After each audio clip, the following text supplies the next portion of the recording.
Which players are certain to start in FPL Game Week 19? Now, with FPL Game Weeks coming thick and fast with a turnaround of almost 3 to 4 days, and players are also getting injured, we need to know who are the 90-minute men.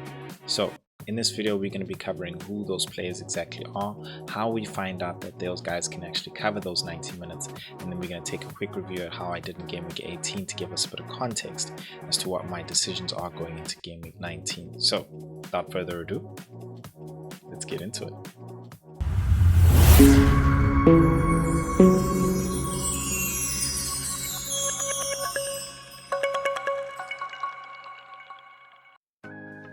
Straight off the top of my head, I can already think of a few players. Malik Chow from Newcastle, a couple of injuries in the defense, he's definitely playing 90 minutes. We've also got Morgan Rogers from Aston Villa. He's been in very, very good form as well. Never really gets substituted. And then you have Erling Haaland, where it's like City can't even play without him. So I think let's start off in the defense, taking a look at the players who've been playing already. Lacroix at the top there with Tarkowski and Virgil covering 1,620 minutes. That already tells you sort of that these guys have been playing every game 90 minutes. So they are certain dead and locked in different teams. So Tarkowski one to get into if you wanted to look for a way into that Everton defense, who did just get a clean sheet. Virgil not really the favorite among people, but this is to give us really a good baseline as to cool, these are the type of minutes that players are covering in terms of playing each and every single game. So we're sort of looking for players to hit that top of 162. Let's take a look at players in the strike force. For example, Bowen, who's been playing each and every single game, another great pick along with Haaland.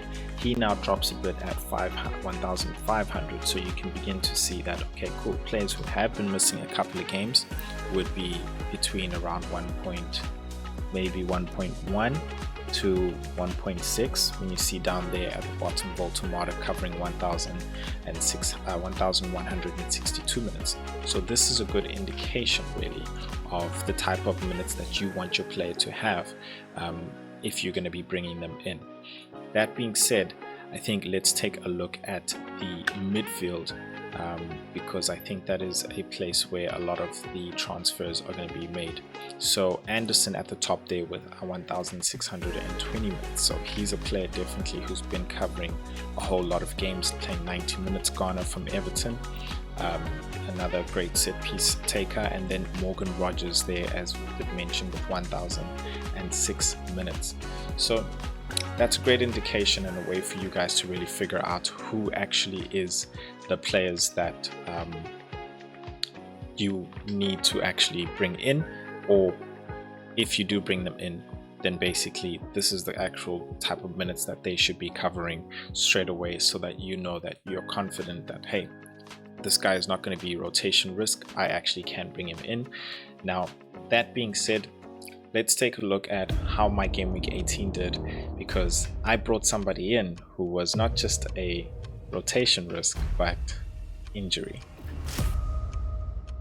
My Game Week 18 was one hell of a roller coaster. In goals, I had Raya along with Nkapia, double Arsenal defense, doing a very disappointing finish for me, which was 3 points in total from those guys, along with O'Reilly, who just got 1 point for me. I had no Man United players at the time, which I'll talk about a bit later on, but a saving grace in the defense honestly was Anderson along with his Fulham players, which really worked out for me, having Wilson giving the assist to Raul to give him some bonus points there as well. Not helping that Wilson also got a yellow card, in all honesty, and that really just frustrated me because a lot of my players like O'Reilly as well got a yellow card. I think another part that was really frustrating was Anderson not even getting the DEFCON. So that really was just like summed up my week, because in the midfield we also then had Foden get 2, Enzo get 1, even though he did start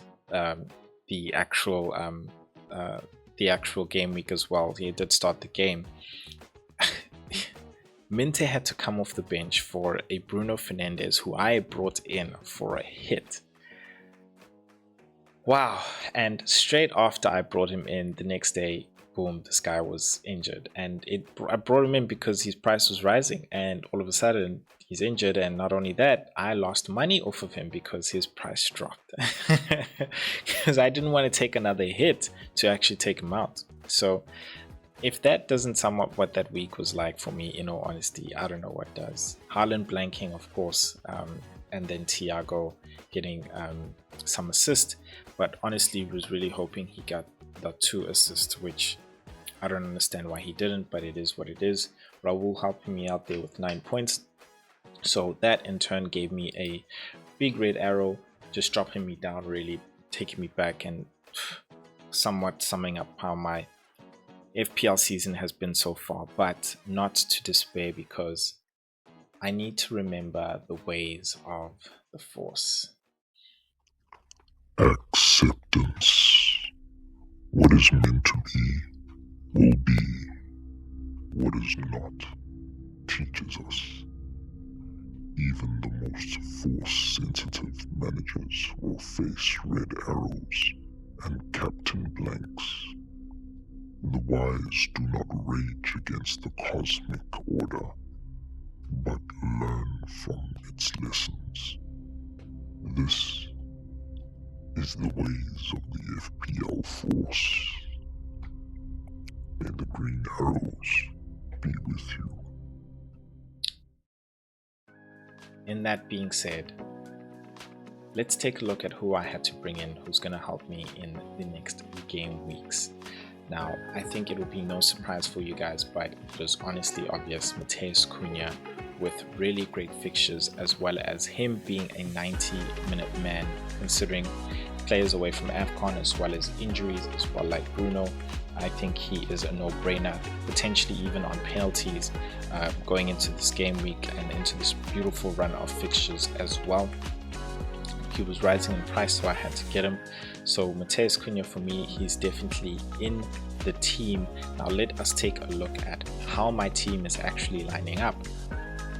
And tape 100. All right, cool. Sorry, I had to record this the 3rd time because of disturbances, but nonetheless, here we go. FPL GW19 team selection. In goals, I'm going to start off with Raya playing against Aston Villa. Predicted 4 points. I am expecting a lot more because it is Arsenal, of course. Aston Villa are on a roll, so they could very well draw this one, but he is a better option than Dubravka playing against Newcastle. As much as Newcastle do have injuries and aren't necessarily looking all that threatening.